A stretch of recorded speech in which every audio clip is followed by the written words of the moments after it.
Good evening, everybody, and welcome to another edition of Inside the Pigskin. My name is Scott Morgan, the Motor City Man Mouth. My cap, though, says South Florida Tribune. Why? It's my company. So let's put it out there. Anyways, the guy, my company in the broadcast is a guy that I know all too well in Tampa, an alumni guy, and his name is Brad Walker. Brad, welcome back. Good evening, guys. Yes, thank you. Thank you for having me back. You're very welcome. Glad to have you. And Jeremy Ballrick, who likes to get on this show anytime he can, and we're glad that Jeremy's on. Good to have you back, Jeremy. Always happy to be here, Scott. Always good to have you. Come a long way. And my right-hand man is Football Talk with Bo. Bo saves me from getting a lot of gray hairs because he's the one who puts out the fires when I can't figure out the technological business. Oh, is that why I have all these gray ones?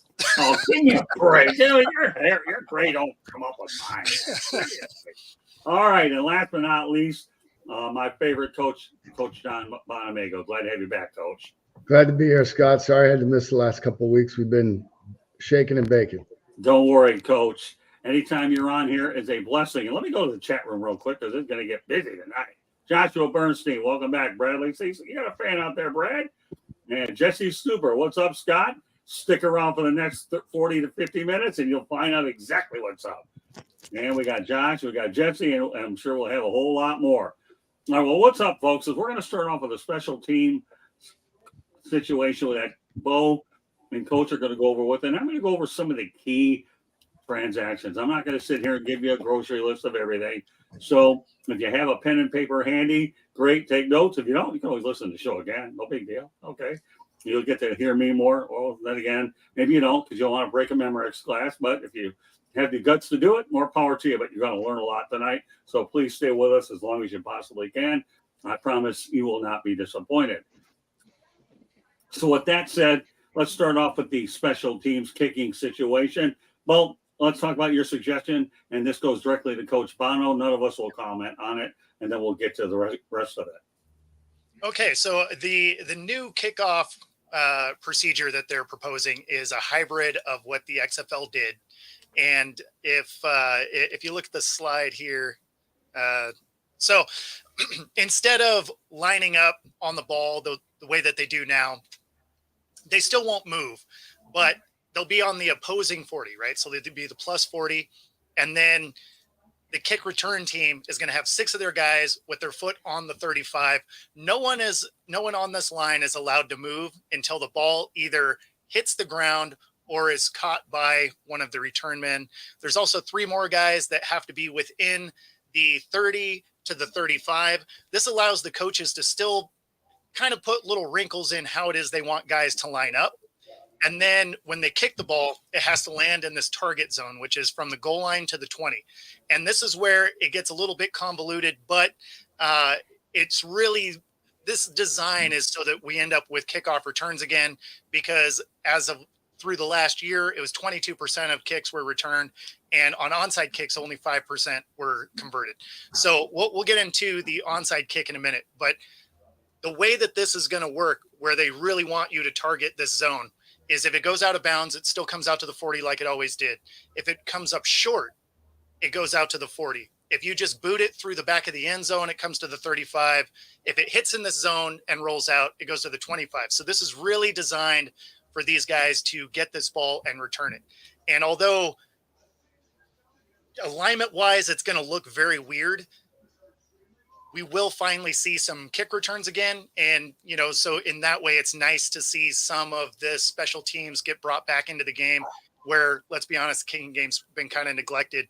But I wanted to get Coach's input on this because although I don't love it as a player that loved kickoff, because I liked going down the first play of the game and blowing someone up, you're not going to have any of that, right? Like they're not going to have that speed, but we do at least get special teams again. Well, Bo, before you do that, let me go to the chat room real quick because we're getting a lot of action in there. Duncan Lozinski, how are you tonight? And just to let you know, my book is now on Barnes & Noble. And I'm looking forward to Blake Lozinski's episode that'll be coming soon.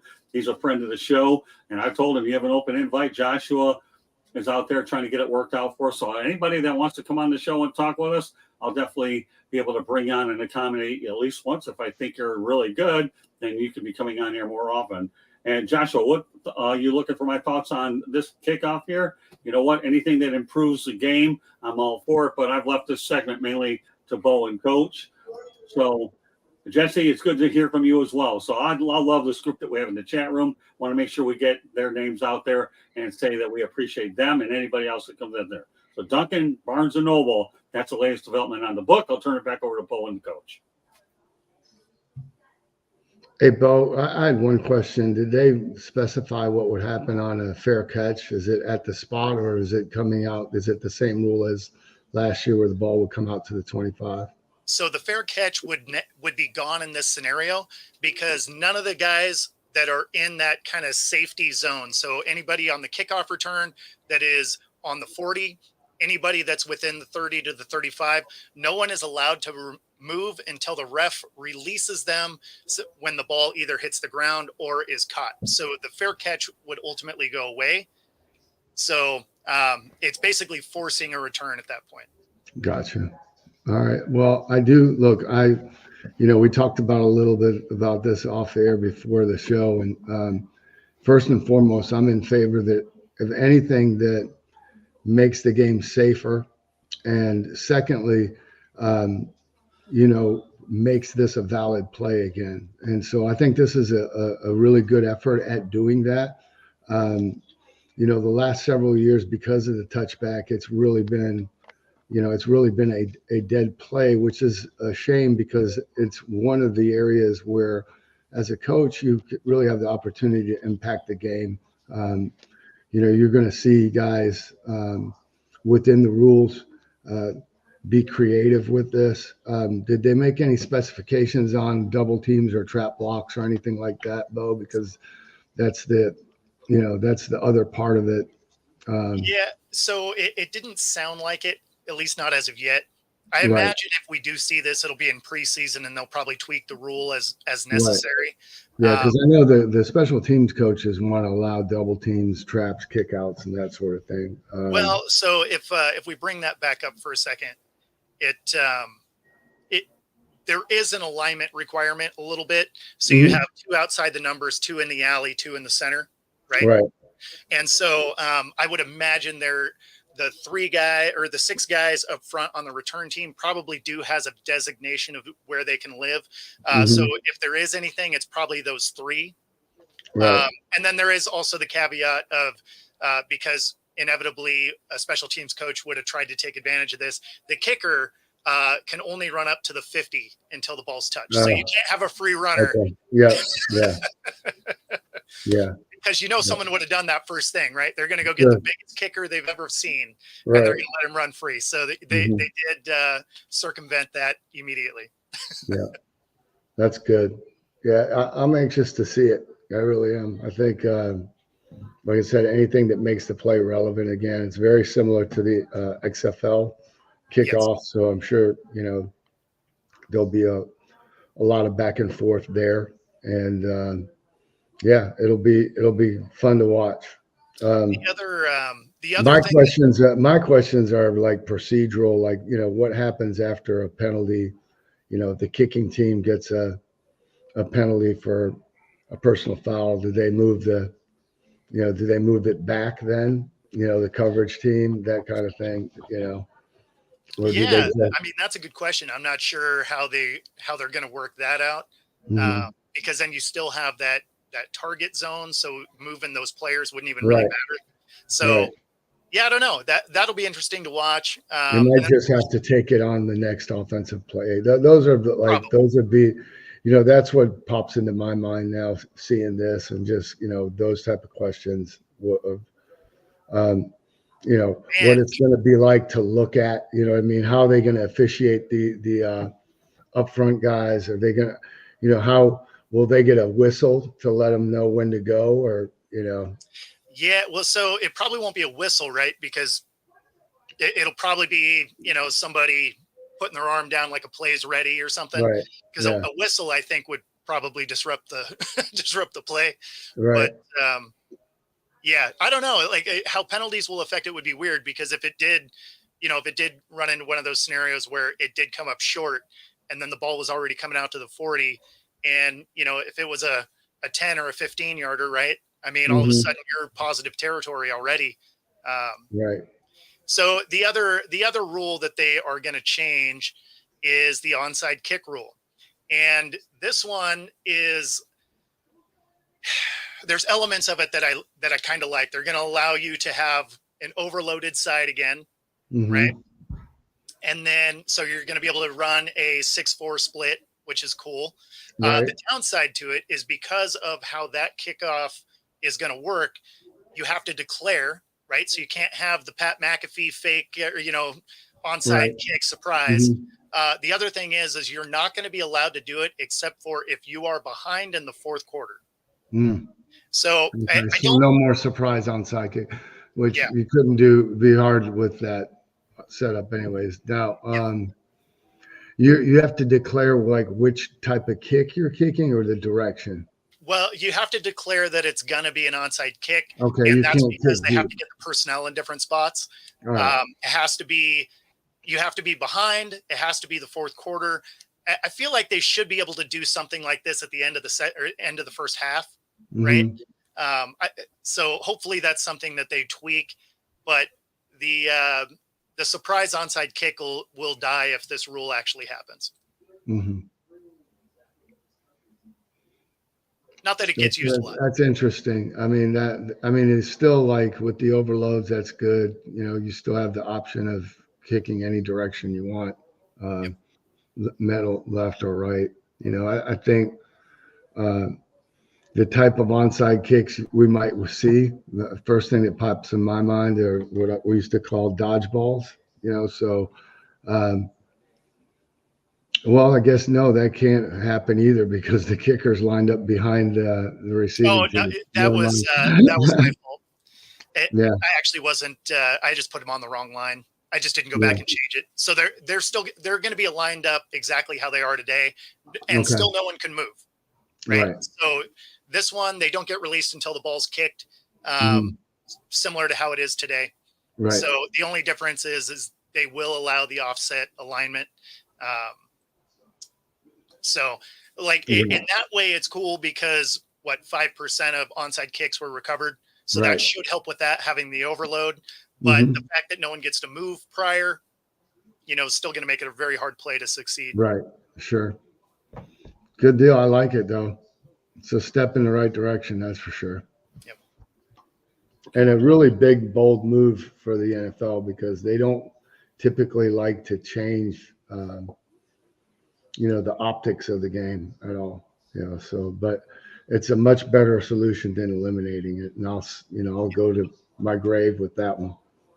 Yeah, well, and it did sound like special teams coaches around the league were a fan of kind of the progression of where this could go, right? Mhm. I mean, will it be perfect? Nah, but what rule is when they first bring it out? So, Okay. All right, well, there you have it. All right, let's go to the chat room. What's going on here, Blake Lozinski? You're going on here. How are you, Blake? Glad to have you on. Looking forward to bringing you on with the rest of us. We'll figure out what show makes sense. I'm looking at next Wednesday, but we'll go out there and bring you on. If you don't want to come on, then just keep contributing in the chat room. That's okay. But we appreciate everything about you, Blake, Joshua, and everybody else in the chat room. So, come on, Blake. It isn't too hard. You don't have to deal with us. We're laid back. We have a family environment here.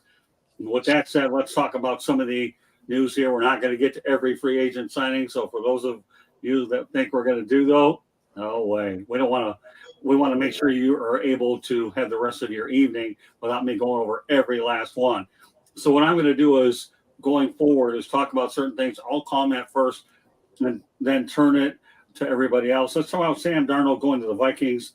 1 year, $10 million. Here's what I think. Number one, are they going to get another Baker Mayfield where he does well? Then you sign him to a longer-term contract, possibly. Or is Sam Darnold the placeholder for the rookie quarterback that perhaps Minnesota can draft? You could go either way on this. So with that said, I'll go from top to bottom. Coach, what do you think about Sam Darnold? I like it. I think it's a good chance for him to kind of get a fresh start. And I thought the deal was a fair deal for both sides. Okay. Brad? Yeah, I agree with Coach. I think in some cases, players, having a change of address helps them. I mean, coming in with the Jets, this is an opportunity for him to kind of be like a Baker Mayfield and go out and try to prove it to where he can be a starter. Or like you said, Scott, he could be holding the fort down for the rookie quarterback, the Vikings draft. But I like the deal. Okay. All right. We'll turn it over to Jeremy. Well, that's because they couldn't afford the 30 to 40 million that it would have took to keep Cousins first and foremost.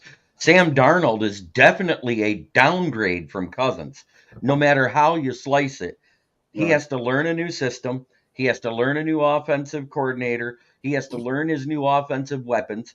He had good offensive weapons when he was with the Jets. We saw that game one in 2018. He looked like the second coming of Joe Namath for a game. And then all of a sudden, boom, he fell flat on his face ever since. And he's flat on his face everywhere he's been. He's been in 3 changes of sceneries. I expect the same here in Minnesota. He's not that good of an NFL quarterback. Well, therefore, what you're pretty much doing, Jeremy, is you're validating my point. He's probably a stopgap for about a year. Get somebody under, you draft somebody, you bring him in, and before long, you have a one and done. All right. With that said, we'll let Bo wrap up this topic. Go ahead, Bo. Yeah, no, that's exactly it. Is he's just there to fill a spot because they lost their guy, right? So he's going to basically be that bridge quarterback for whoever they end up drafting. And I don't expect him to do a lot. Okay, very good. Onwards we go. Russell Wilson going to the Pittsburgh Steelers, a 1 year, $1.2 million, according to Ian Rappaport. Denver owes Wilson nearly $38 million after terminating his contract. Well, you know what? In Pittsburgh, the Pirates don't like to spend a lot of money. In this case, the Steelers don't have to spend a lot of money thanks to the Denver Broncos, who said Christmas doesn't come a little bit earlier. All right, Jeremy, we'll start at the top with you. Okay, Russell Wilson. Great move for the Steelers. They get to pay him 1.2 and he still makes 40.2 million this year. What a great move. I mean, the Broncos overpaid and now they're paying back because now they got 83 million in dead cap over the next 2 seasons because of it. They had to trade away Jerry Jeudy for a snack-sized can of Pringles and a fountain pop just to be able to afford to get their roster ready with draft picks. There's going to be a mass exodus there for 2 seasons of overpaid players is what's going to happen. And you're going to see that Sean Payton might not be able to resurrect this team as quick as everybody wanted to. Good points, Jeremy, all the way around. Over to Coach. It's a great take, Jeremy. I think so. I feel the same way. It'll be interesting to see how this one works out. You know what I mean? Again, it makes a lot of financial sense for the Steelers. It's a safe gamble. They're really not invested that much financially. If it works out and he has he can kind of return to form, then it was a great investment. If not, then again, they don't have that much capital wrapped up in him. They can keep looking for that next Ben Roethlisberger. Yeah, let me go to Joshua Bernstein's question, Candy, who's asking me what I think the Dolphins for the upcoming season. They're losing a lot of good players because they were in salary cap purgatory. Now the question that you have right now with Miami is, can you at least find replacements that are marginal enough to offset some of what you've lost? That's going to be the key. So as far as the season is concerned, well, everything's going to depend on whether Tua could stay healthy. They managed to get a healthy year out of them. But again, when that salary cap can bite you, and it appears to have done that to the Fish, I'll be looking to see what happens over the course of free agency and the draft, Josh, and then I'll probably be able to give you more clarity on that. But that's what I see at the moment. All right, so with that said, we've got Brad and Bo left. Is that correct? Yep. All right, Brad, go ahead. Yeah, I think I agree with Coach and Jeremy. He goes to a team that that's right. Mike Tomlin has never had a losing season. He's in a good spot in Pittsburgh. That's all I'm going to say about that. All right, Blake Lozinski. Do I like Mahomes? Yeah, he's a great quarterback. How do you not like the guy? I'm not going to use the word love out there. I only use that for my wife. So there you go. But liking players, that's another story. So nice. But Blake, you know how I feel about him. Heck of a quarterback on his way to Canton at some point down the road. But he's got 3 Super Bowls in his pocket. And with that said, Bo has the last word on it. As I mentioned before, Russell Williams is a better buy than the dollar store. Okay, because that's what you got here. Go ahead, Bo. Yeah, no, I mean, obviously, this is a great move for the Steelers. They get him for nothing, and they needed competent quarterback play. They had a great defense. So, I mean, they'll still be able to get that out of Russell Wilson. And honestly, this is a good opportunity for Russ to resurrect his career, right? Because the last 2 years weren't good. His last year in Seattle wasn't amazing either. So he needs to use this platform to come in and absolutely ball out, because if he struggles here, his life in the NFL, you know, could fall away. Yeah, but you know what I like about this thing with the Steelers is the fact he's going to play for Mike Tomlin, who could provide a calming influence. You don't need Sean Payton on your back every 5 seconds who doesn't believe in you. Mike Tomlin, to me, is the type of guy where stability, confidence, and he's very low keyed, and he'll give you space to do it. He's not going to beat you up all day long. I'm not saying that tactic works or doesn't work, but obviously we saw a problem there with Wilson and Sean Payton called a disconnect. But the fact is with Mike Tomlin, I give him a puncher's chance to at least find a home over at Pittsburgh. Time will tell how it actually plays out. All right, well, look at this, Bo. Look at Joshua. All right, what's up? All right, let's go to Bo. You know what? You start reading these things. All right, go ahead. You're my right hand, man. So Chad, thanks for popping in, man. And happy you traded. Yeah. We thought we were going to get him. So that was a nice snag by you guys. Yep. Need a nickname. Yeah.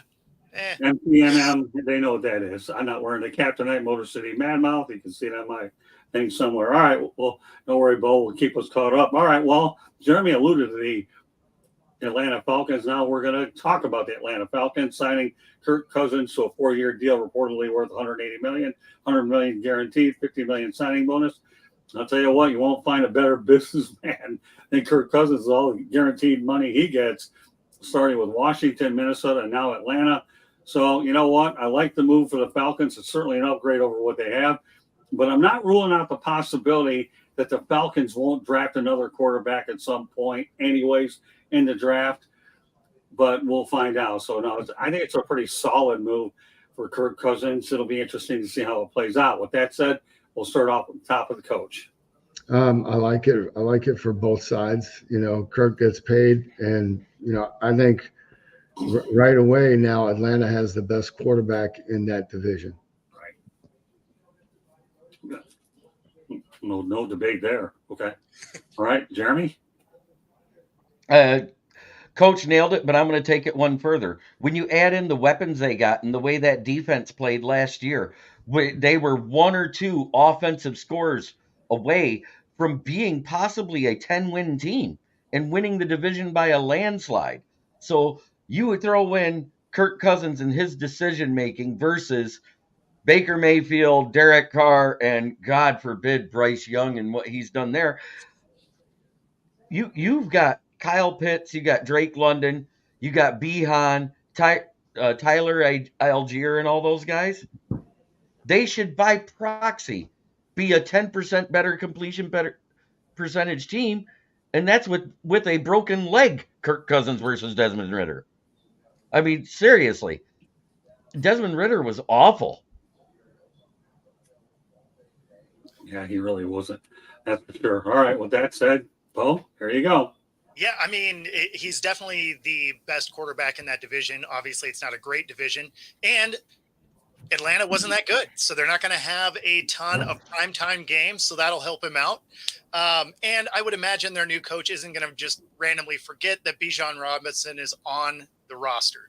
So I would imagine this team takes a step forward. So, yeah, I like the fit. It gets Kirk a spot where, you know, maybe he can do something in the postseason. He's got a good team around him. He's got an easier division. So, yeah, it's a good move for both Kirk and and the Falcons. All right, Candy, I want you to go ahead and show the comment up there about Kirk gets paid, but Atlanta won't win a Super Bowl.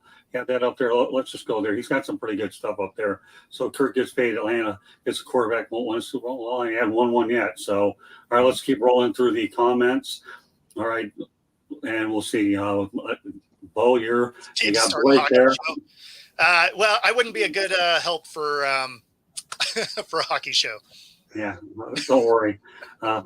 There's no plans at the moment, but we do put hockey topics on the Sports Exchange. All right, go ahead, Bo.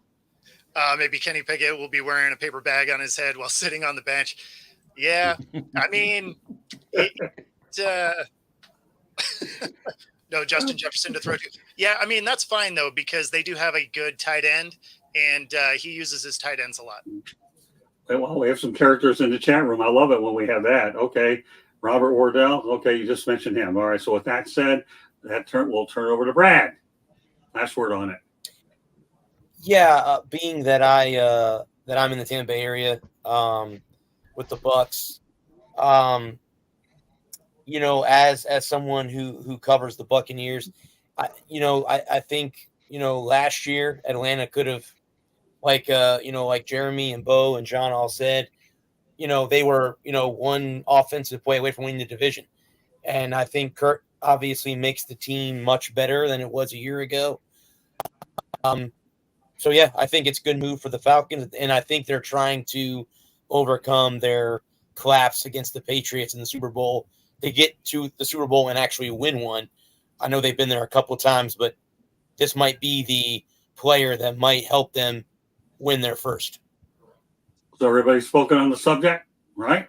Right. Yeah, so you think Kirk Cousins gets over the hump in Atlanta? I do. The weapons that he has, that defense, yeah, by far, Bo. We were just talking earlier about some quarterbacks having to change addresses. This might be the one that, I mean, Kirk did very well in Washington, and then did well in Minnesota. Because obviously the Vikings couldn't afford his contract, so he went to Atlanta, and I think he can definitely help the Falcons. And yeah, the NFC South is not the greatest division in the world, as we saw last year. So yeah. All right. Well, with that said, can I add one more thing on that, Scott? Absolutely. I'm sorry. When you start talking about is Kirk going to be a good fit in the offense and all of that stuff, just remember, Bradley, you mentioned it, right? He was in Washington. Well, who was his offensive coordinator in Washington?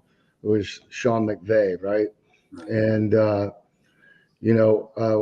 where is Raheem Morris and his offensive coordinator, Zach Robinson, coming from? They're coming from, they're coming from LA. They're coming from the Rams. So it's going to be a system. Look, the head coach he just left in Minnesota, Kevin O'Connell, where did he come from? The Rams, right? So it's going to be very easy for him.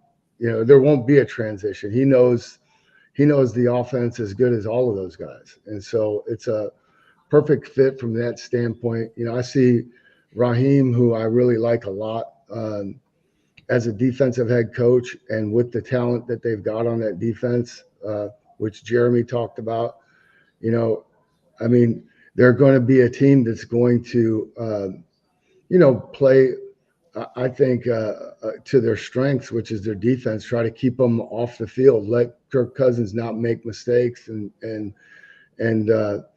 score. Move the ball. You just score field goals, score touchdowns. It doesn't have to be explosive. It's just got to be a sound offense that doesn't make mistakes and give the ball away to the other team. Okay, well, let me answer a question here from Blake Lozinski. I like to ski, but once upon a time when I went skiing out in Vermont, I tore the ligaments in my ankle, led to knee surgery, and that was the end of my skiing days on Christmas Day. And by the way, a footnote there, Billy Martin was killed in an auto accident at night on Christmas Day. With that said, let me go over some company business before we proceed to the next topic. I just want everybody to know that Inside the Pigskin being broadcast around the world, the audio version of Inside the Pigskin can be heard on iHeartRadio, Apple, Spotify, Google, wherever you get your podcasts. Please hit the red subscribe button on YouTube, South Florida Tribune. We're striving for more subscribers. Please also comment, like, and share the broadcast. Yeah, Duncan, it was definitely an ouch moment for me and then some. And off camera, if you ever want to come on here, I'll give you more of the gory details if anybody's interested. Want to be a guest? No problem. I got some qualified people in the chat room that are certainly making a case to do it. Participate in the chat room or send your topic ideas, southfloridatribune@gmail.com. If you want to advertise cost efficiently, give me a call at 954-304-4941. We broadcast live on Facebook, LinkedIn, Twitter, and YouTube. I'll go over other company information in a little bit. With that said, just want to make sure that we have everything that we are doing what we've got to do. And yes, we are. So I'm going to go on. We're going to stay with Blake, though, all right, since he's in Tampa. And we're going to talk about the Bucs. So, Blake, are the fans in the Tampa Bay area happy that Baker Mayfield is coming back? He signed a 3-year deal worth $100 million to retain him. The maximum value of that contract is $115 million, and he's going to, with incentives, and he's going to get $50 million guaranteed. Let's face it, Baker Mayfield had a very tough time here, but he was able to succeed following Tom Brady.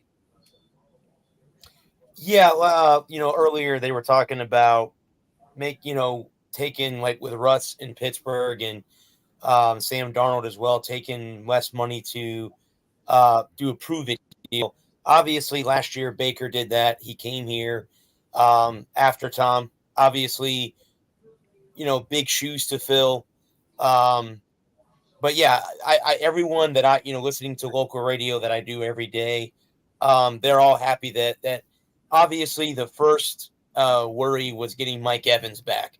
When they got Mike back, I think it kind of guaranteed Baker was coming back because Mike came out and said, I'm not playing for a rookie quarterback. I'm not going to start over again. And then they signed Levante David today. So both him and Levante have been through the dark days with the Buccaneers and then the glory days of winning the Super Bowl, with Tom a few years ago. But yeah, it was a good deal. Obviously, that's what he was going to get. He wasn't going to get Danny Dimes money with the Giants. So I think it's a good deal for the Bucs and a good deal for Baker. Okay, Coach, what do you think about Baker Mayfield's return to the Bucs?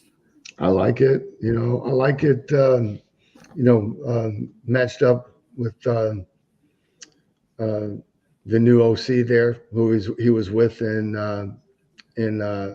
LA. He did a good job this year in a contract year. They're comfortable with him. I think.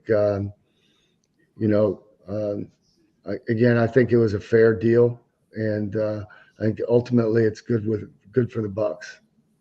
Okay, we'll turn over to Jeremy. It was a great move for the Bucs. It's a good move for Baker. My only concern is he going to be as good without Dave Canales there, who really helped him to get his mechanics and decision making back in line. I understand that he's reunited with an old OC where he had some success, but at the same time, it was limited success because he was only there for 4 games. Oh, yeah. I mean, obviously, it's good for Baker. He gets paid finally. So I mean, great opportunity for him. They kind of ran back a team that did have some success, but at the end of the day, it's Baker. And I mean, I don't know how much success you're really going to have. You have moments where he comes out and you're like, okay, he looks like he's that guy. And then he'll turn around the next game and throw 3 picks. And you're like, oh, what are we doing? We forgot how to play football. So, yeah, I mean, you're going to go as far as Baker can let you go. Unfortunately, that's probably a first or second round exit if you do make it to the playoffs. All right, Candy, back to the chat room. Okay, Blake Lozinski, Joshua Bernstein, you should run some ads on here. All right, I got a salesman out there and a guy that's going to come on the show if he wants to. Joshua Bernstein says, do we have a sponsor? Spot on, my friend. All right, we'll be talking soon there, Josh, not that we don't already. The Bucs signing Mayfield is a good move. Yeah, no doubt about that. And let's go ahead, Bo. This one's longer. You can do it. Nah, just keep rolling because they keep popping up. Yeah, I know. I tell you, I'm getting an eye test here tonight. That's okay. My vision's only 20/70 or who knows what it is. But Baker was whoever's doing it is throwing me off. All right, Baker was a good move. still won't win a Super Bowl. Be competitive. Smart, stop making commercials. That's true, though. When he started focusing, that's a good point, Rob, that when he went out there and focused on football, he was better off. He really, really was. So I like that point. Jesse Stewart is the next big guy in the NFL. You know what? Just read him. By the way, folks, you can see our information also on the ticker as well at the bottom of our screen. Magnetic Bat Company would be a good show. So I like that one. That's pretty good. Okay, go ahead, Josh. We'll give you a finder's fee. All right, I like Baker, but it means nothing because the Lions are winning it all this year. There we go. I'm sure Jeremy will like that one. You can tell that's one of my guys. All right, So And Josh, by the way, I did have a couple of nicknames when I played. Thumper and of course Hollywood, because on non-padded days I always wore sunglasses. So now it all comes out with Gerald. He's a co-host on Brad's show. Good stuff. All right. Now that we got those out for the moment, okay, has everybody gotten an opportunity to talk about the Buccaneers? If you haven't, let me know. If you have, we're going to talk some running backs. So we're going to make it very brief on every one. And I'm going to ask each of my panelists as to whether or not these guys are good fits for their team or not, so we can try to keep it real, okay? With that said, we'll lead off with Bo, okay? And that's this. All right. DeAndre Swift. Okay, good for the Bears, bad for the Bears. Well, I mean, it's good for the Bears. They needed everything. So, I mean, anytime you can get a talent like Swift in there, that's going to help the team out. And so I like Swift as a back. There's still so many holes to fill. I don't know that necessarily the Bears are going to be that much better, but I mean, it's an element they needed. The only thing I'll say about it is if Swift stays healthy, it's good. If he doesn't, reverts back to Detroit style, which I know Jeremy's about to probably back me up on, and you have another situation. But that said, Brad, okay, we'll talk about Swift. I have like a handful of running backs we're going to talk about tonight. DeAndre's one of them. Go ahead, Brad. Yeah, Bo's right. I mean, the Bears need everything, and they get the first pick. Are they going to trade Justin Fields? Is he going to stay? And I think the last time that I was on the show, they were talking about, or maybe it was on my show, where do you want to have a new coach come in with a rookie quarterback, and it's a big mess in Chicago? But DeAndre Swift will definitely help the running game in Chicago. Okay. All right. With that said, Jeremy, I know what you're going to say, but you can say it anyways. Go ahead. DeAndre Swift just had his healthiest year behind the second best O-line in the league. Right. Where does the Bears O-line rank? 27th. In the running game, they're 27th. You know what that means? Their yards before contact last year was 1.2 yards. The average at 15 was 2.5 yards before contact. DeAndre Swift will be broken if he has more than 15 touches in a game, just like in Detroit when we had a bad O-line. Good enough. All right, Coach, I guess you have the last word on this, right? Yeah, that's a great point, Jeremy. You're right. And, obviously staying healthy is always the paramount thing for any player. I like the move for Chicago because, as Bo pointed out, they needed players. I always felt like when you took a quality player, doesn't even have to be the best player, but when you got a player from another team in the division, it was always an added bonus because not only does he know the personnel and the scheme where he's coming from, he knows the other two teams that are, in the division. So, he knows what it's like to go to Minnesota, play in that environment. Knows what it's like to go play in Green Bay in that environment. And he knows what it's like, or he's played games in Chicago and Soldier Field. So, those are the kind of little things that can definitely help out or, swing in your favor, or especially early on in the year when you bring a player in from, when you sign a free agent. Okay, Blake, you asked me how you can buy a hat. Which one you want, South Florida Tribune or Motor City Madmouth? What you can do to get one is contact Candy Eblings through southfloridatribune@gmail.com, and she'll email you back and forth, and we'll get you one. How does that sound? Thanks for asking. We appreciate you very much there, Blake. I'm still looking forward to getting you on there, pal. So don't worry. Well, I won't be too hard on you. All right. Well, let's go to Derrick Henry. If I can put one other thing on that. Yeah, sure. The other thing that helps, and it makes it look like they may be keeping Fields there, is Swift does have pretty good hands out of the backfield as far as small, short catches, which is all they seem to allow Fields to throw. So I think he will get utilized in some of that short passing game. All right. Well, since you're on camera, you know what, Bo, we might as well start off with you here with Derrick Henry. And I'll ask you guys here, just give me a good move or bad move, a little bit of extra. But, you know, Derrick Henry with the Baltimore Ravens, boy, that to me seems like you got a beast. And Lamar Jackson's got to be the happiest person on the planet with Derrick Henry in that backfield. All right, Bo, since you're on camera first, okay, go ahead. Yeah, I mean, I like that move. I really thought Dallas was going to try and get after him, but Baltimore having Derrick Henry, man, that's on some of those option plays, you can't want to be one of those outside guys having to pick which one of them to bring down. So I like that for the Ravens. Helps their running game. Probably frees up some stuff for Lamar Jackson to do what he does. Coach?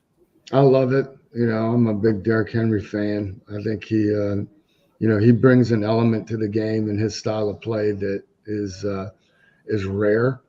And, for a team that really is two-dimensional, I mean, Baltimore does a good job of running the football. To have that guy in the backfield, I mean, with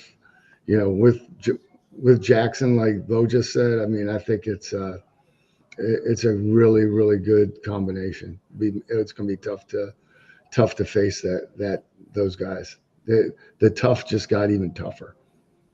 Okay, Brad, some thoughts. Yeah, I agree with Coach. It's a good move. He's a great running back, and he's just going to make that offense even more dynamic than it already is. So, yeah, good luck to everyone that plays the Baltimore Ravens this year. Jeremy, you have the last word on this one, and we have a few more running backs we want to get to. Then we're going to bring Candy Ebling on for a moment. All right, go ahead. It was a fantastic move by the Ravens to bring Derrick Henry in. He's that bruising type of back that they expected J.K. Dobbins to be. J.K. Dobbins, though, unfortunately has the health of DeAndre Swift and can't make it through a season without blowing out a knee, blowing out an ankle, or pulling a leg cramp. Either way, he's much healthier. He's had one season where he was hurt, and it was a weird freak injury. He hasn't been the guy that's had bad knees and bad ankles yet. He is getting up there in age, and he has lowered the amount of yards per carry he has, but he's still better than anybody on that roster. The only thing I'll say about it as we close this one out is this could be the move the Ravens had that could win a Super Bowl when you have Henry and Jackson in the back. I really believe that. Candy, stay on, but I want to get to a couple more running backs. Saquon Barkley, Jeremy, well, we ended with you. We're going to start with you to the Eagles. Some thoughts. The Eagles signing Saquon Barkley. You know what? It's kind of a salty move to Giants fans because that's the exact contract they offered Saquon Barkley the year before. So the reason why they didn't contact him about it this year is they already turned it down once. So he goes and signs with the competition in the division to rub it in their face for the exact amount of money that he was offered last year to get off of the franchise tag. So yeah.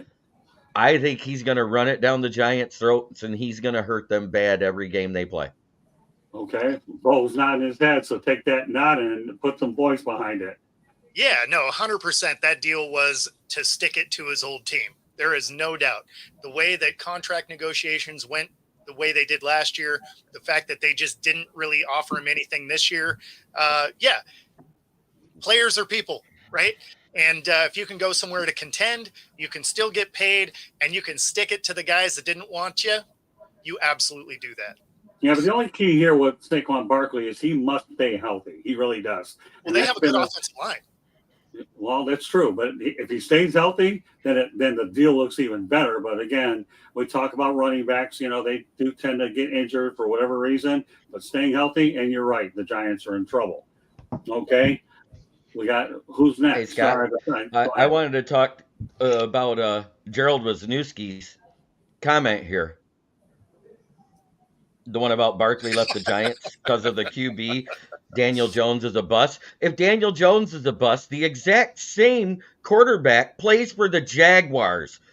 It's Trevor Lawrence. Go look at his stats. He has one less completion percentage. He's one lower on QBR. He has two less touchdowns and two more interceptions than Daniel Jones. If Daniel Jones is a bust, Trevor Lawrence is a bust.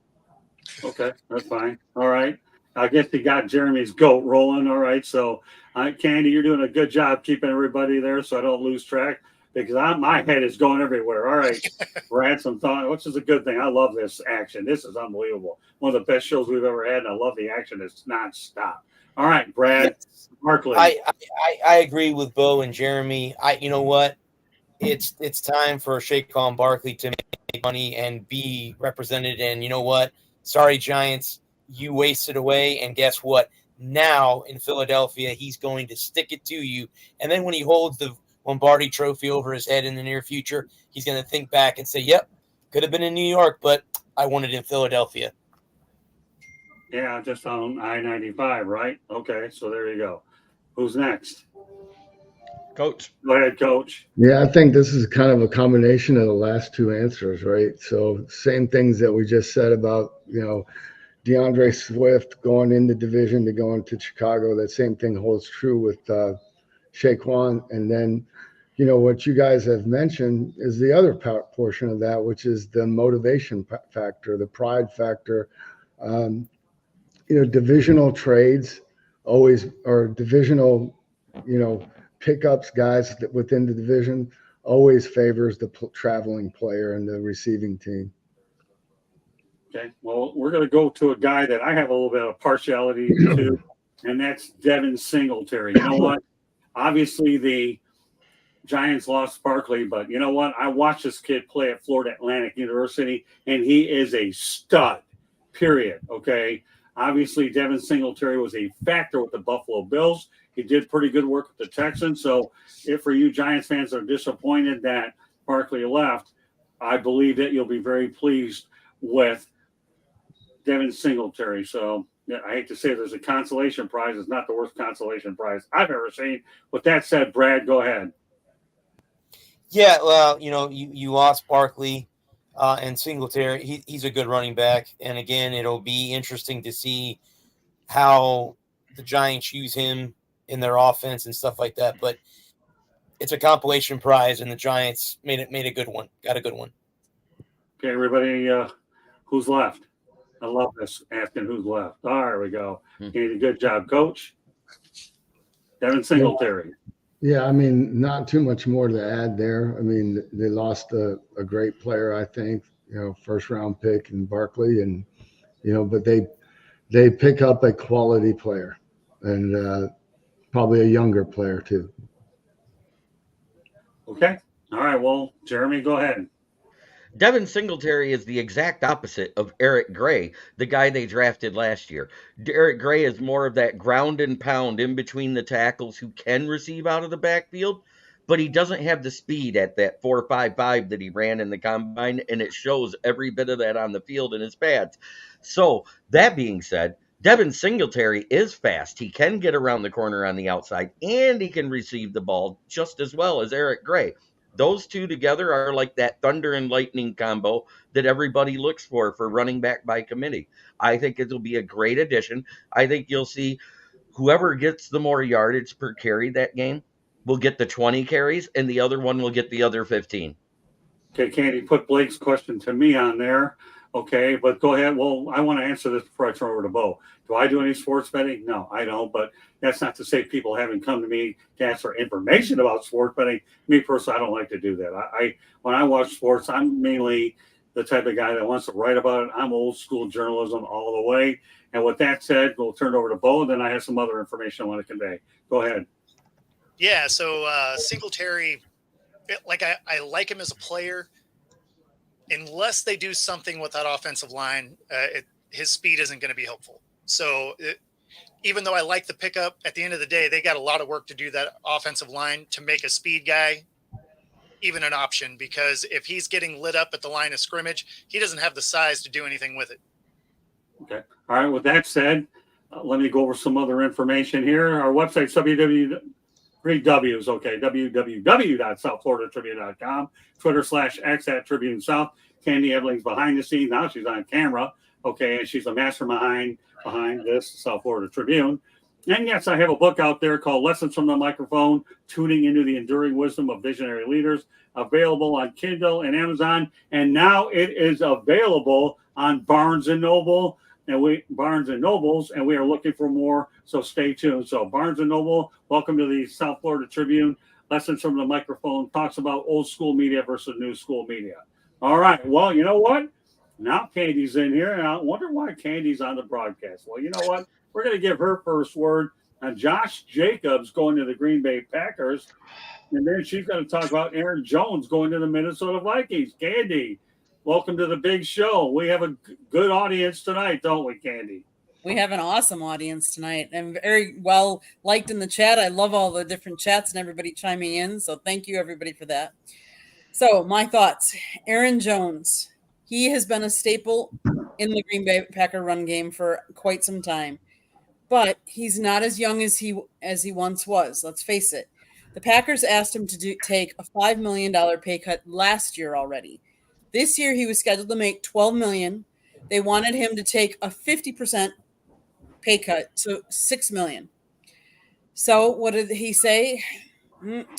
He wanted to test the market. And unfortunately, because I know he's a fan favorite, and the one thing I think they're going to miss is his being able to gel the team together and round up all of the young. Let's face it, the Green Bay Packers were one of the youngest teams in the NFL. And I think you need some veteran leadership. So I'm a little scared, but Josh is younger and he's 26, I believe.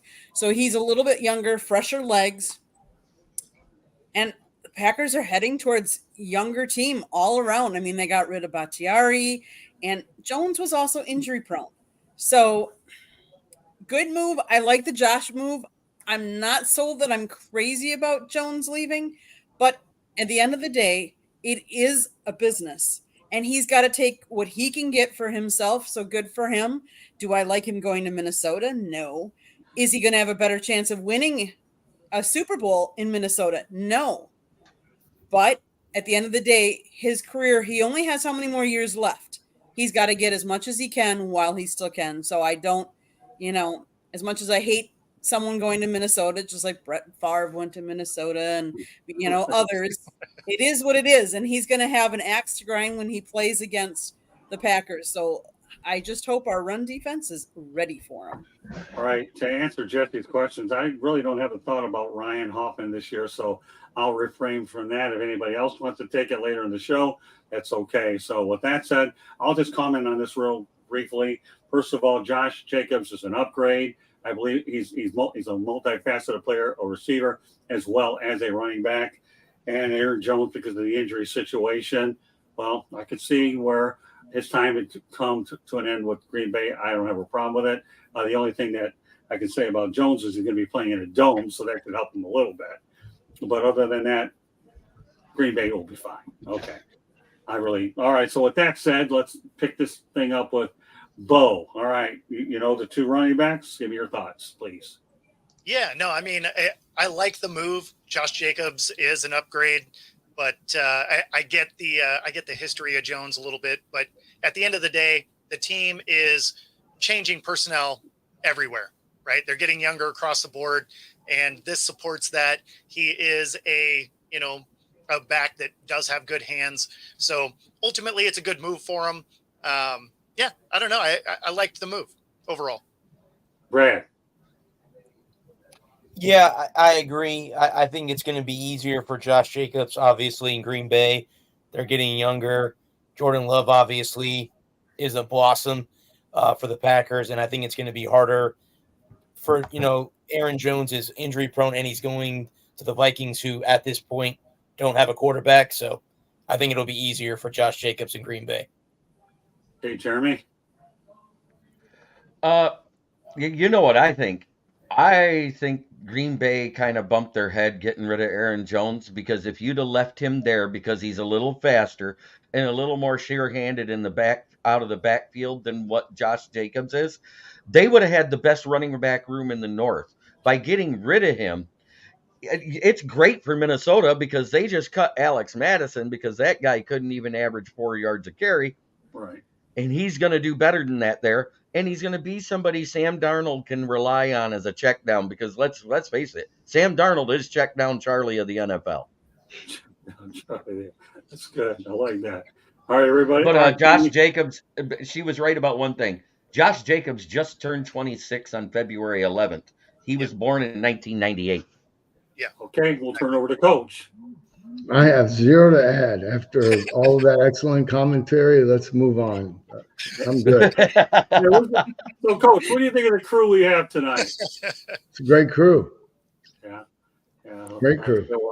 I'm proud of the participation in the chat room. I really am. All you people in the chat room, if I could hug all of you, I would, but at least you know I'm thinking about it. Candy, you know what? If you want to stay on, we only have 2 more topics. Fine. If you don't, that's okay. 2 more topics to go before we wrap it up tonight. The Patriots trading Mac Jones to his hometown Jacksonville Jaguars. I'll just say this, okay?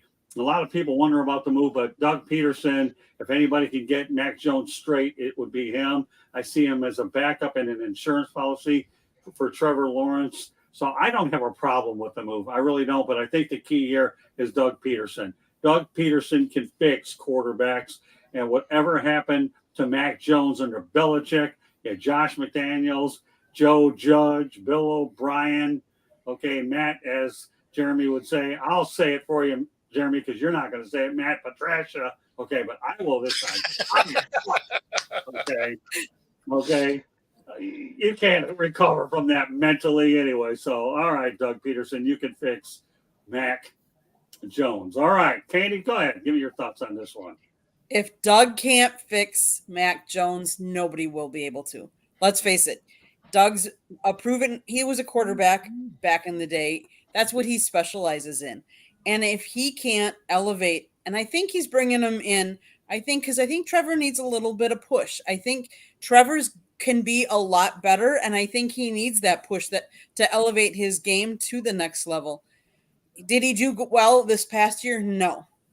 I think Trevor needs that push because he's proven he can do it. I mean, he did it in the playoff games, but this year he kind of fell back. He fell a little injury prone. They need to shore up and make sure that their offensive line protects from him. And I'm going to say that about most of the quarterbacks, because if you don't protect your quarterback, you're not going to survive in this league. They have the weapons, they just need, I think, to shore up that offensive line. That's my 2 cents. Jesse Stuber, thanks a lot for the kind words. I appreciate you. We work hard to prepare for these shows, and when we have people like you complimenting us, it's great. We work hard. All right, Coach, you had you at the back of the pile. Now you're at the front of the pile this time. Yeah, I like the move. I like the for a 6th round pick. You're getting at minimum, an experienced backup, a young player. Trevor Lawrence played hurt last year. He was playing off of no practice. Very, very few players can do that and be successful, let alone a guy that's still a young guy. So I think they've got a good quarterback there. I mean, I really like them. I think this move helps them, and I think it helps Matt Jones as well. Okay, Bo? Yeah, no, I agree. And I think he can actually provide a little more pressure than people think. I'm not a big Mac Jones guy, but Trevor Lawrence is 1-18 when his defense doesn't create a turnover in the last 3 years. So that's not, it tells you that their defense doesn't get turnovers a lot of the time, but it also means he can't win those games. So if Doug Peterson is that quarterback guru, that's a number they have to figure out. And maybe having Mac Jones, even if it doesn't necessarily make Lawrence better, maybe it makes their defense better on the scout team. All right. Well, Blake was giving me an update on the comments. We have that many. That's great. And we'll mention the hockey playoffs. And the hockey playoffs, just so you know, folks that are listening, we'll do a lot more of that on the Sports Exchange. So we definitely have a lot of good hockey on the way. So if you're a hockey fan, Sports Exchange, and who knows, we might have fire up episodes as well with Candy and Jeremy. They do a good job on those. I'm sure they'll definitely bring up some hockey stuff as well.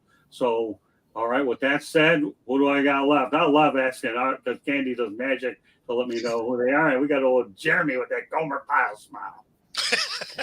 Are we talking about Josh Jacobs now? Mac Jones. Yes. Tell me.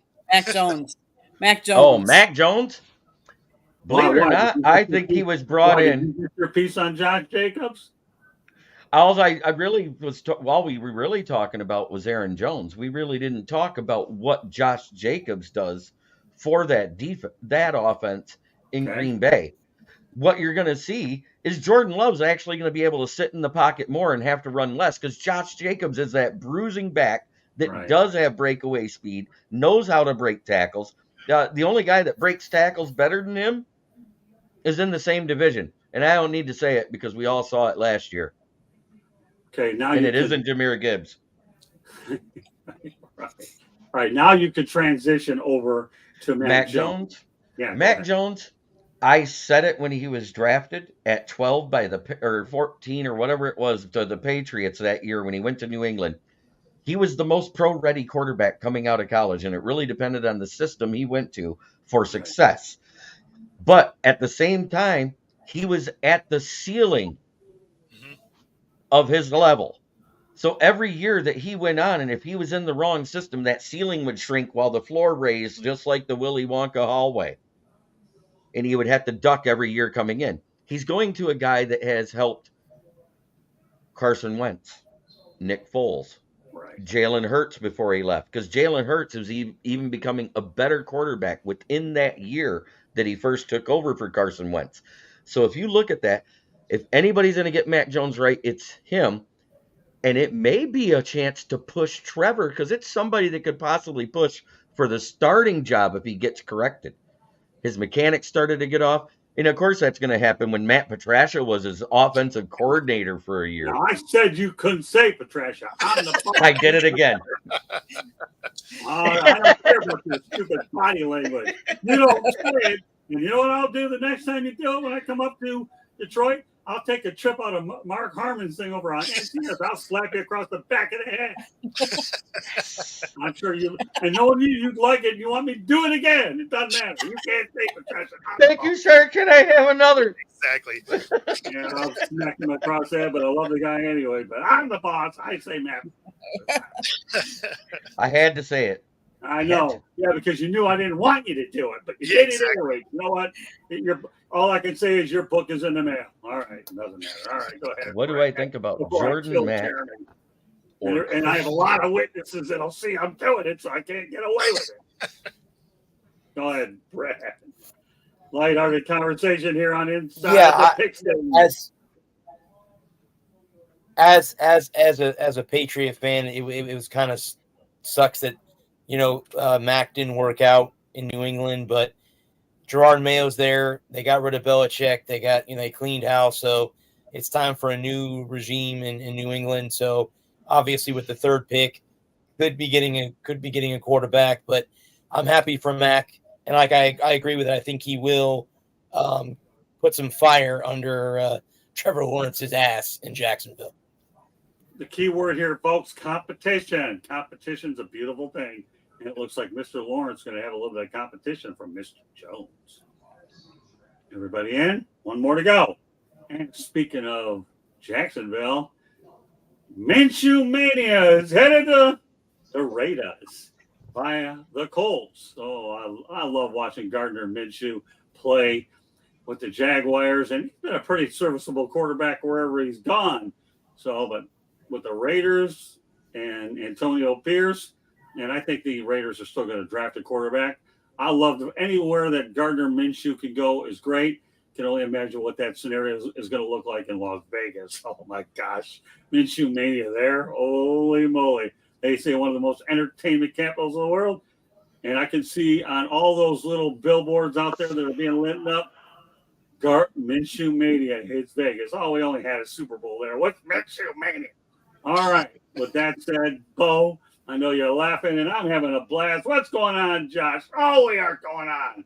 Jeremy, do you think Jordan Mack or Chris Turk. All right, this one's headed to you first. Well, Jordan Mack is the assistant athletic director of the SMU program, and I think he's doing a great job after that team had the death sentence for so many years. I mean, he's helping them with finding good coaching and recruiting. And SMU is a college that's now on or a university that's on the rise versus where they were at. I mean, they were given the ultimate death penalty for football. So I think he's doing a fine job. But Chris Turk, I haven't heard of. I'll have to do some research. I don't want to say anything out of pocket. The only thing I'll say about SMU, they're headed to the ACC, period. All right. Final topic of the night. Back to Gardner Minshew. All right. I think it's been pretty cool in Las Vegas. But what do you think, Jeremy? Minshew going to Oakland, it's a good thing because we saw Aiden O'Connell start to emerge under Anthony Pierce there at the end after they finally benched that guy that wasn't worth anything. Did I hear you say Oakland? Do you have a geography problem? No, there will always be the Oakland Raiders in my eyes. All right, that's where the clarity is. I didn't know if there was a geography situation that got in the way of all No, not a geography thing. They're still the Oakland Raiders in my eyes. Okay, well, just like I still say San Diego Chargers. All right, well, I'm sure we have a lot of fans out there will probably agree with you with both assessments, but continue on. But Minshew is one of those good to great backup quarterbacks. He's falling in line with like Ryan Fitzpatrick. He's not good enough to be your starter and take you through the entire season, but if your quarterback goes down, he's good enough to win you some games. Okay, that's fair enough. Okay, we'll turn over to Candy. She was with me when Minshew Mania was going on. Oh, do I miss Minshew Mania in Jacksonville? But with that being said, he is a very good backup quarterback. He is one that has such a good work ethic that he is constantly there and he's putting everything into it. Let's face it, the Colts are bringing back Anthony Richardson's coming off his injury. So Gardner went to someplace he got money. He's getting, his deal is 2 years, $25 million with $15 million fully guaranteed as a backup. Who wouldn't want that? Like, and is he going to be a QB1? No. And he realizes that, but take as much money as you can for as long as you can with whatever team you can as a backup to sit and help foster and bring. He is someone that can also help mentor and help push and elevate other young quarterbacks and other team members as well. So I think it's a good move. Just to let everybody know, I covered the NFL draft and was in Jacksonville when the Jaguars went ahead and drafted him, and Doug Marrone and Tom Coughlin were excited about him. And when they brought him on the phone there, it was just fun to listen. And he was a later round pick, so you can draft a good quarterback anywhere. Let's go to Jesse Stuber. Back to the comment section. We don't leave anything out. Jacksonville is actually my favorite city down in Florida. I actually had the desire of buying there once. I was able to own a home, but I went to Alabama rather than own one. Sorry, nothing wrong with that. Good, sounds like a good sound business decision. Okay, we'll go to the one below it. Okay, everything down there is climbing up like great with the prices. All right, the man that doesn't live too far away there is Coach. Go ahead. I like the move. I thought Candy and Jeremy both had really strong points. I mean, again, you're bringing a guy in to be the backup. He's played really well in spurts, as Jeremy pointed out. You're not the guy that you want to lead your team for a full season, but if it's for a stretch in the middle of the season or at the because you have an injury, I think it's a good fit. Happy for him. Brad? Yeah, he's been good everywhere he's gone. And, like Candy said, he can mentor your young quarterback. So happy for him. And, I agree. I agree with Jeremy. I still call the Chargers San Diego. I don't call them Los Angeles. So, yeah, They will always be the San Diego Chargers in my eyes. Okay. Bo, you have the last word on this. Yeah, I stumble when I say San Diego also. I've pretty much got Las Vegas down, but for whatever reason, I struggle with San Diego Chargers. But, Minshew, I always make that same comparison, as he really is this new era's Fitzpatrick. And so he's a lot of fun to watch. He brings excitement. He can win you games. He can also throw a bunch of picks. You really never know, but he's always a ton of fun. So for him to go with the Raiders, I mean, I feel like it's a good fit. He probably will actually challenge for a starting spot there at first. Okay. Well, there you go. Yeah, I have a feeling there's more to this move than meets the eye. What an awesome show here tonight. And I'm glad that we were able to get to everybody in the chat room. I'm so proud of the participation that we ended up in the chat room. I know we're over an hour, but you know what? I'll go as long as we have to go to make sure everybody's voice is heard inside with my crew as well as the chat room. It doesn't make any difference to me. That's what we're in this business to do, is make sure we entertain and inform. And tonight we had a pretty good house, but we're looking to get much better than this. I'm not satisfied with this, but let me tell you, the word improvement and growth is something that I really dream about every day with this platform. I'm proud where it's gone, but I'm really proud of where I have the right horses here to make sure I know where it's going to go. With that said, I'm going to do something a little different tonight, okay? We're going to let Candy Ebling lead off to give our information, and then I'll go right down with everybody else instead. Okay, Candy, go ahead. I'm not saying it. The only thing I'll say is for those of you that have been watching us, we have the ticker at the bottom so you can get all of our information there. And those of you that are listening, we got Candy Ebling. Go ahead, Candy, take it away. If you enjoyed this episode, and there were so many people talking, so many comments, great, awesome, love the interaction, but there's a red subscribe button. If you see that red subscribe button, that means you have not subscribed to us. Why not? Come watch all of our programming. If you like baseball, we have 108 Stitches Baseball Talk, which is normally on Monday nights. Inside the Pigskin is Tuesday nights. Sports Exchange, we talk about all sports. We've talked about cornhole. We've talked about hockey. We've talked about, you name it, we've talked about it on there. Thursday nights is typically Fire Up, but it also is Pundits Pundit. And then you never know, we might sprinkle in some other shows in there. Motor City Mad Mouth, No Limits. We've talked to book authors. We have Professor and Pupil. We have Fire Up Michigan, Fire Up Wisconsin, Fire Up Florida.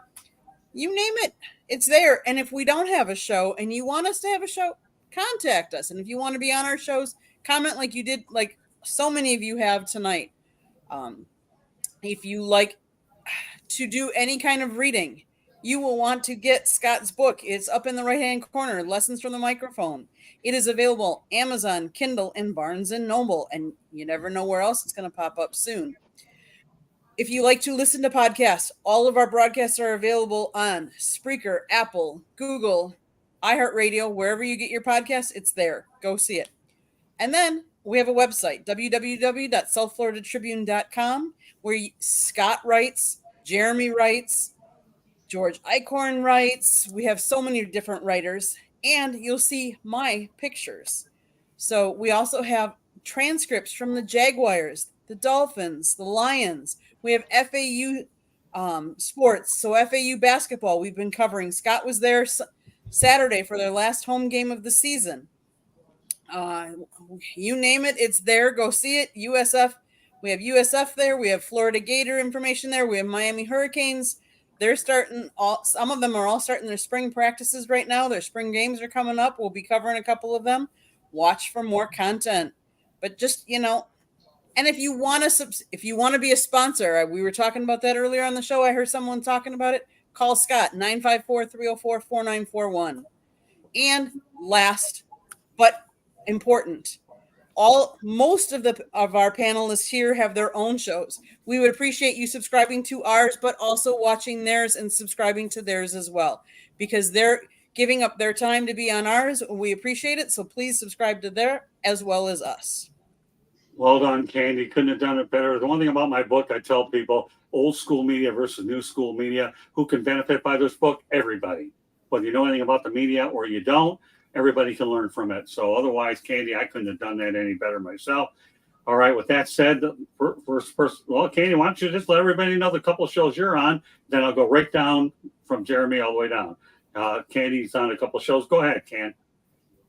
Well, earlier tonight, you can find me on 3 Chicks in a Pod or Chicks and Salsa. It just depends on how many of us chicks are talking. But we do a Tuesday night, typically 7:30, sometimes 7:15 to 8 o'clock show. We talk all kinds of sports. Tonight we were talking NFL free agency like we did tonight here on Inside the Pigskin. But we also have Megan Price. She's awesome on talking about basketball. So she was talking about college hoops. Because it's March Madness now, and she's very much into college sports.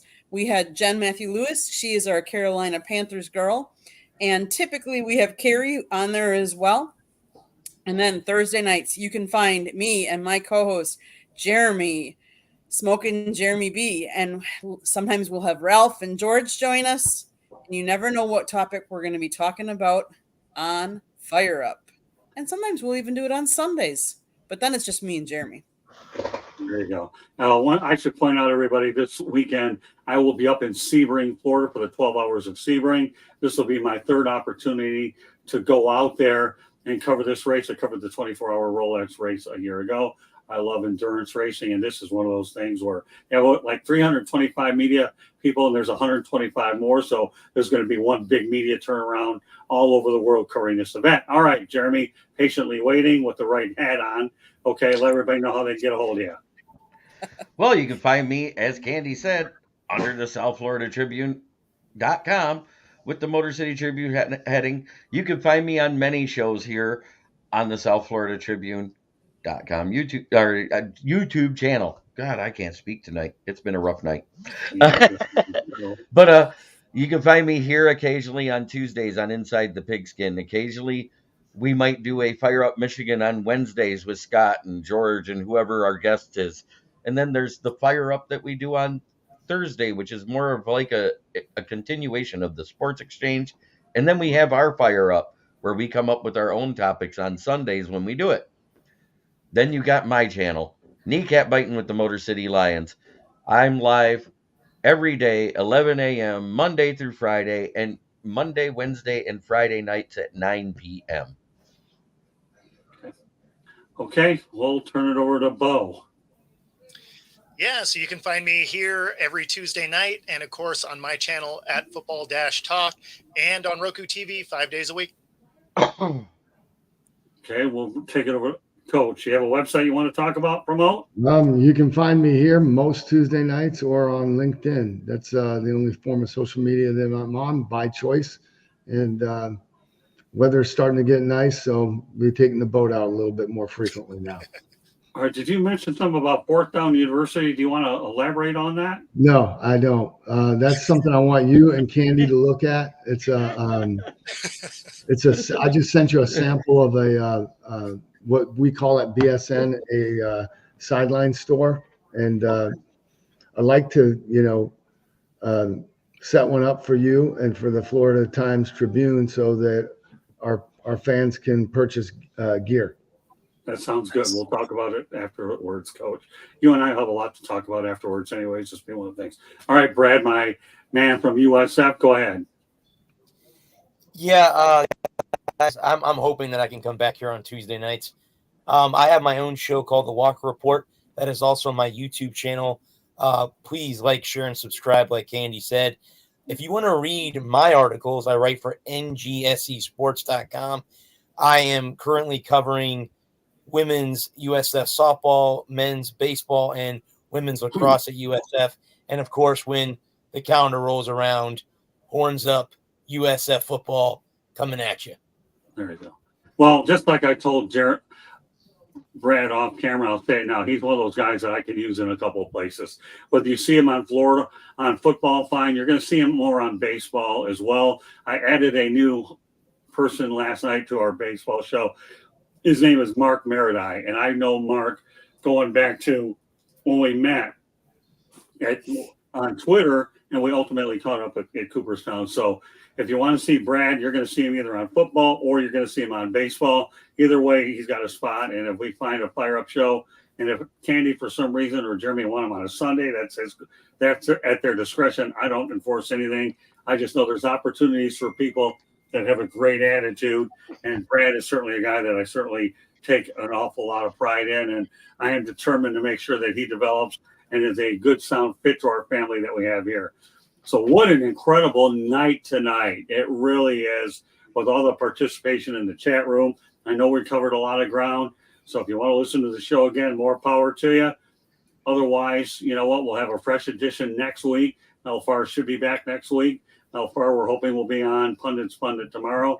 And again, I'm looking forward to going to Sebring this weekend. So, you know, I love football. I love baseball, a lot of the other sports, but very few people out there even realize that one of my passions is actually auto racing. And I had the good opportunity a couple of years ago, thanks to a guy by the name of Russell Branham, who enabled me to drive around the Miami Homestead track for like a dozen laps. And I eclipsed 147.54 miles an hour. And Candy will tell you, when I said driving was one of the best things I've ever done in my life, she said, over me? So, well, you know, Candy, you know, you put me in a tough situation, but but at least she's a photographer, so she had to take pictures of that track.